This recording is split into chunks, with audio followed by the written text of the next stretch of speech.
Magandang araw sa inyo guys. Ako nga pala si Master Moto Basic, isang bagitong mekaniko na gustong ibahagi ang magiging journey ng buhay ko sa pamamagitan ng pagbablog. Bali ngayong araw, tour ko nga lang pala kayo sa aking trabaho. At ayun na nga, pagkatapos natin iangat yung roll up at nagwalis sa harap, tara at ipapasyal ko kayo sa loob ng Jigen Auto Depot. Ito nga pala yung kabuong itsura sa harap ng shop. Bali yung una mo nga palang madadatnan is yung lumang office kasi meron ng bago dun sa kabila.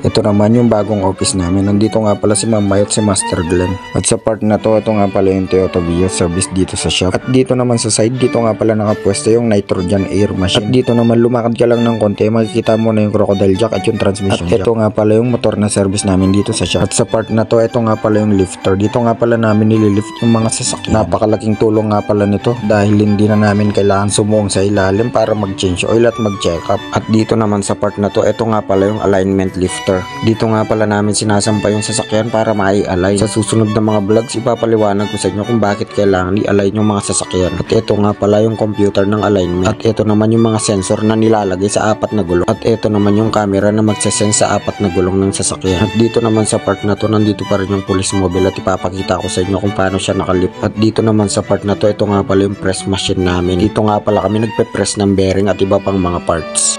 At dito naman, ito nga pala yung wheel balance namin. Dito nga pala namin binabalance yung mga gulong ng sasakyan. Dito nga pala ini-input yung info ng gulong kasama na yung mags. At ito nga pala yung stick on. Ito yung dinidikit sa may mags ng sasakyan para ma-balance. Sa susunod na vlogs, ituturo ko sa inyo kung bakit kailangan i-balance yung mga gulong ng sasakyan. At dito naman, ito nga pala yung tire changer machine namin. Ito nga pala yung ginagamit namin kapag magbabaklas kami ng gulong, especially kapag magpapalit ng bago or mag-vulcanize. Automatic na nga rin pala ito at may tatlo siyang pedal. Sa susunod ipapakita ko sa inyo kung paano to gamitin. At dito naman sa part na to, ito nga pala yung likod ng shop. Dito nga pala yung fish pan na walang laman.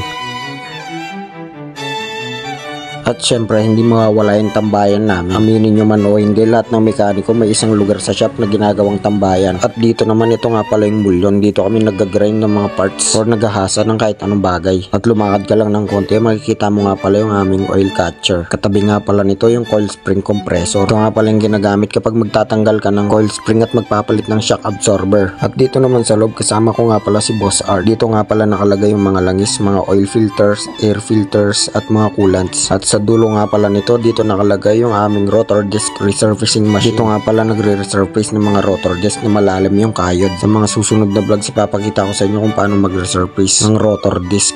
At sa part na to, dito nga pala makikita yung gato namin at syempre yung mga tindang gulong dito sa shop. Maya maya pa ay may dumating na customer at i-align namin ito. Mitsubishi L300 nga pala yung sasakyan niya. Tara at samahan nyo kami kung paano kami mag-align ng sasakyan.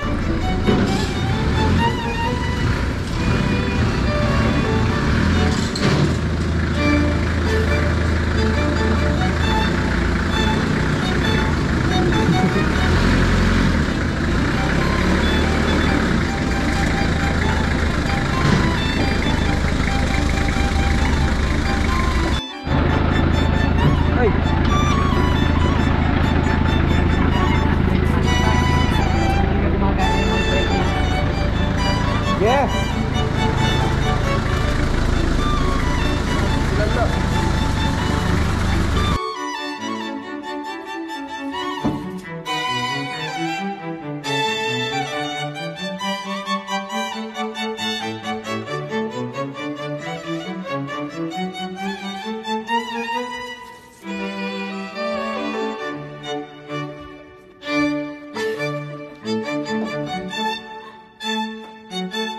At sa part na to, niluluwagan ko na nga pala yung tornilyo sa rack end ng sasakyan. Nandito kasi yung adjustments niya. Dito naman ay tinatanggal na nga pala ni Boss Art yung mga locks para maisentro ng maayos yung mga gulong. Sa pag-a-align ay kailangan nga pala na nakalock yung manubela upang hindi mawala sa sentro yung manubela dahil may mga adjustments na gagawin sa ilalim. Dito nga pala ay sinisentro na ni Boss Art yung manubela. At kapag nakuha yung tamang sentro, sa kanya to ilalak gamit yung steering lock habang ako ang nasa ilalim at naghihintay ng go signal para i-adjust yung kanyang rack end.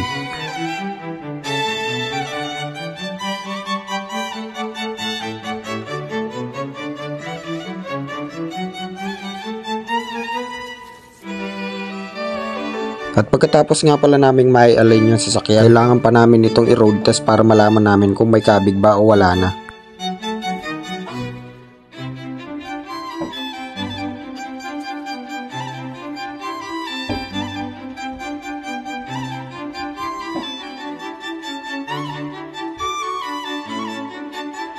Sa part na to sobrang smooth at pantay na yung manubela. Bali hanggang dito na lang guys. See you next vlog.